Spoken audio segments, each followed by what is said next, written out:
Magandang araw sa inyong lahat. Ano naman namin ngayon ay yung tungkol sa fire drill.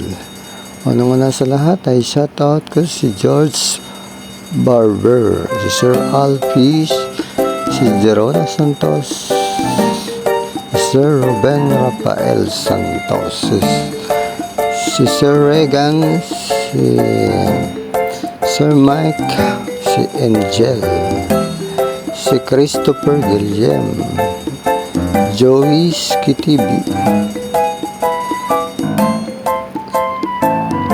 at mga aking mga kasamahan sa trabaho, mga driver, mga guards, at iba pa.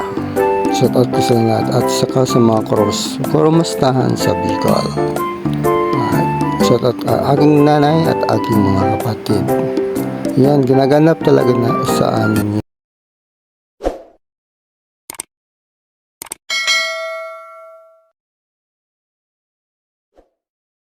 Passport ng aking channel, Alarm Beats TV. Yan. Ang ginawa namin yan, nagkaroon muna siya ng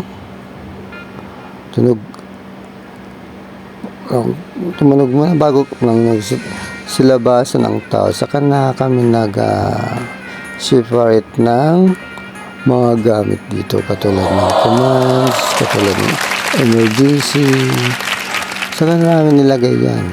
At bago kami naglagay ng aming mga team, mga ka-channel, yan, para i-demonstrate of kung paano ginagawa ang training na to, kung paano patayin ang apoy, mga channel. Ang gamit lang naman ay diesel at gasoline. Diesel 2 litro at saka gasoline 2 litro din. Yan ang panggamit namin dito sa pagpapaapoy, mga ka-channel. Yan, mga ka-channel. Yan ang mga team, may by team yan, mga ka-channel. Basement, ground floor, 4th floor, 3rd floor, 6th floor, saka 7th floor. Lahat na nakaano dito, mga team nila, mga ka-channel. Mapapanood natin ang mga ka-channel kung paano siya patayin ang apoy gamit ang fire extinguisher, mga ka-channel, para tayo pagdating sa anumang kung ano mangyayari pag nagkakaroon ng sunog. Okay? Itong natin ay gagawin natin, kailangan natin lagyan ng tubig. Okay, start na.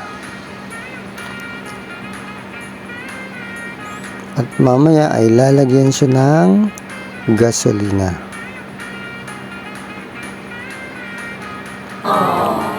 Yan. Ang daming tao, mga ka-channel, napakaraming tao para mag-attend ng seminar,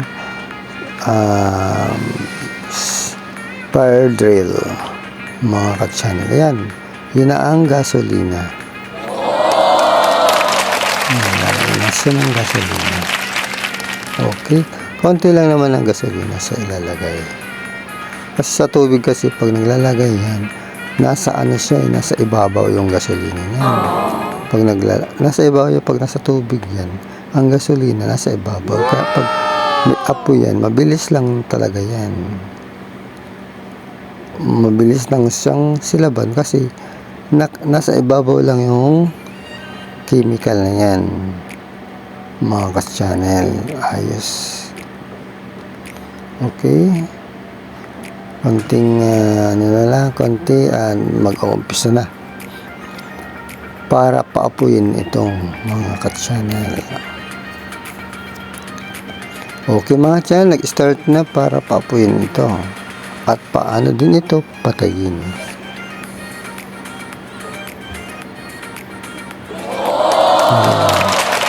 Isang lang, mga channel, mabilis lang talaga sa sanay na talaga sila kung paano siya patay. patayin mga ka-channel. Napakadali lang talaga siya mga ka-channel. Yan. Another na naman mga ka-channel. Parang wala talagang pumalya. Talagang sanay na sanay talaga. Ayos. Support na lang sa aking channel, Alarma Pits TV lang. Support lang mga ka-channel. Okay. Ayan, no? Ang bilis lang talaga. As perfect. As perfect talaga. Ang bilis ng patayan. Sana all. Pagdating sa mga ganito ay mangyari man na mabilis lang talaga siya. Lalo pa sa halimbawa pag may sunog, hindi nakakalat pa kasi marami tayong alam. May alam tayo tungkol sa pagpapatay ng apoy. Okay? Ayan. Rescue. Anong team kasi dito? Mayroong rescue team, saka mayroon ditong command, saka medical. Dito sa may gilid. Ayan. Ang galing. Ang galing okay. Talagang sanay na sanay. Okay. Medyo ingat-ingat lang sa puso kasi alam mo naman, yung mga hindi sanay dyan, kailangan natin mag-iingat din kahit papaano. Huwag singat ng amoy. Okay. Tuloy-tuloy lang natin ang pagpapaapoy. At paano mag-practice at practicein natin to para pagdating sa mga bagay ay bigla lang natin ito mapapatay. At kung isa mag-aantay pa tayo sa bumbero, marunong na tayo pagdating sa patayan ng apoy. Ayos. Okay. Kaya payakap din sa akin sa mga pagsusupport. Payakap na lang. Ayos. Kaya thank you very much sa inyong lahat. At matatapos din. At pinagiliwan ko din kayo.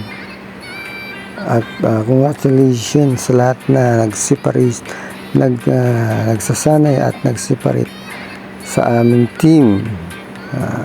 Okay. Yan.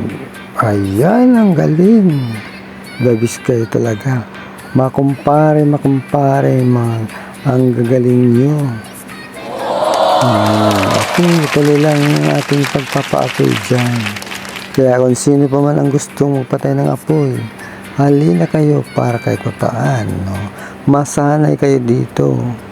Siyempre, kahit sa inyong bahay nyo, kung magkaroon ng sunog, ay masasanay kayo, hindi kayo matatakot. Katulad na to, basta meron lang kayong fire extinguisher, di ba?